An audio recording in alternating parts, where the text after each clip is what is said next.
Welcome back to News at Prime. Wandile Buntu says he was denied service at a local beachfront restaurant because of the colour of his skin 2 years ago, which led to him responding with a protest of his own. He called it anti-racist hot dog. The academic and activist now uses food to help his community to address issues of racism and other prejudice in his home city of Durban. He joins us tonight to talk more about this. Wandile, a very good evening to you. Welcome to News at Prime. So, for the benefit of those who are not aware of this project, let's go back 2 years and what happened on that day in October 2020.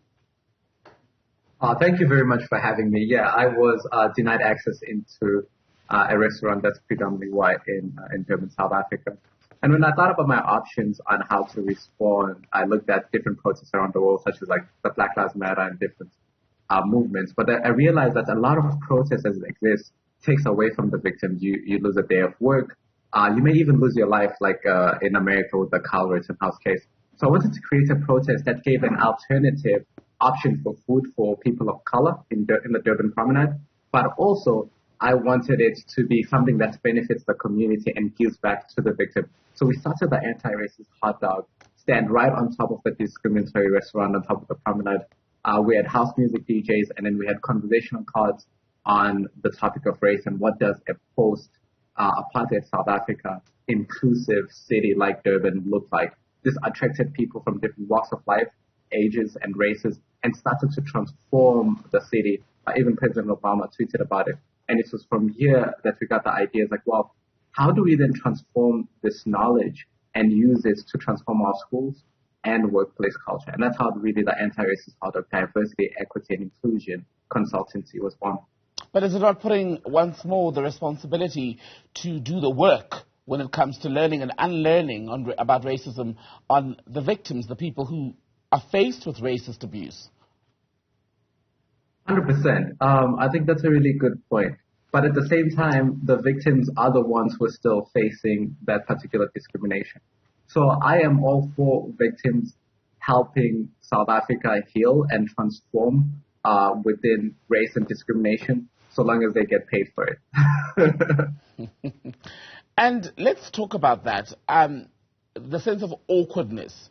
Whenever we have to talk about race and racism in South Africa, there are those who would prefer that we don't talk about it at all and who say that the more we talk about it, the more it grows.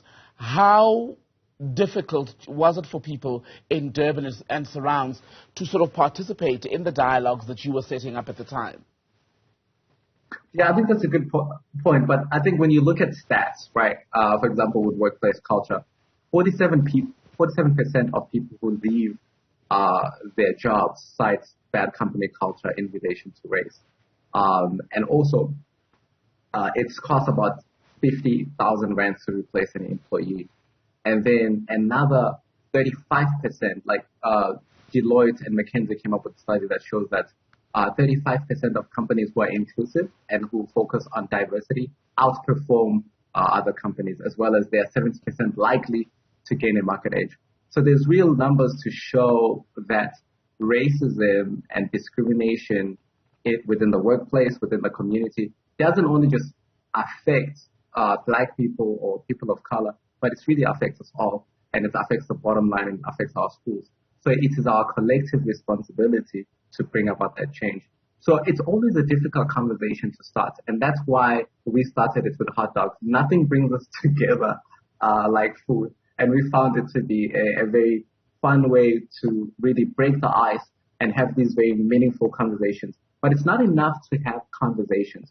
We also equip people with the skills and the tools to address discrimination within workplace, within school, but also within the community when they see it, but also to help them actively foster a culture of inclusion. So it's not enough to be not racist. We got to be anti-racist. And what does that look like? And that's where we come in to help companies, to help schools, and to help people be active agents of creating inclusion. It would not just happen automatically. It's also about, I'd imagine, long-term effectiveness. I mean, KZN, where you are, just last year realized how much of racist tension had been unaddressed when we saw the killings of mainly black people in Phoenix, and the profiling of people in the communities where if you were black, for instance, you were told you can't go in because the assumption was made that you wouldn't have been a resident of a particular community. So how do we take it from just being a session at work or a Saturday out to being something that lives longer beyond that and survives those moments where people are truly tested at their core? 100%. I think it's important for me to note that I was born in Phoenix, grew up Gomash, went to private school in Phoenix, went to high school in Zimbabwe, and went to college in America. So when what happened in Phoenix happened, me and all my friends from Gomash who went to Phoenix like, oh, it took longer than we thought, because we already saw that coming. And I think one of the Sowetan journalists emailed me because I kept pitching articles talking about this before it happened. They're like, oh, you were right. And that's really why we've created sort of this 6-part anti-racist hot dog show series, where it's an African chef introducing us to different African cultures through African cuisines, whilst talking about community and workplace anti-racism. And each episode focuses on different lessons and tools and skill sets that we can all use in our day-to-day lives in transforming our communities and with our immediate environments, whether it's work, at school, or the places that we live in.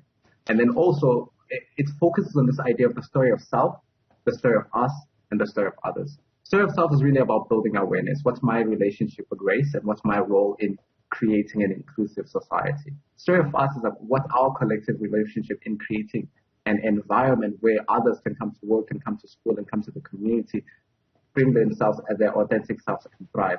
And then the story of others is consultancy, looking at like, okay, we are aware, we have the skill set to create an inclusive community, but now our vendors all white or our vendors all Indian. How do we diversify that? So it goes to policy and to framework so that the whole pipeline is really transformed. And that's what true anti-racism is.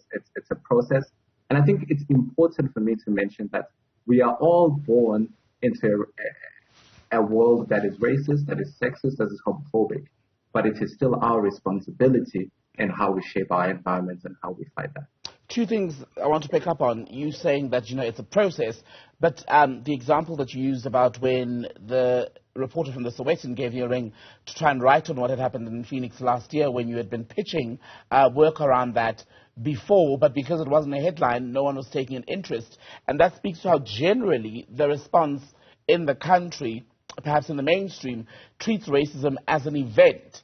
And that, correct me if I'm wrong, is perhaps counterintuitive when you look at efforts to address it and rid the country of racism.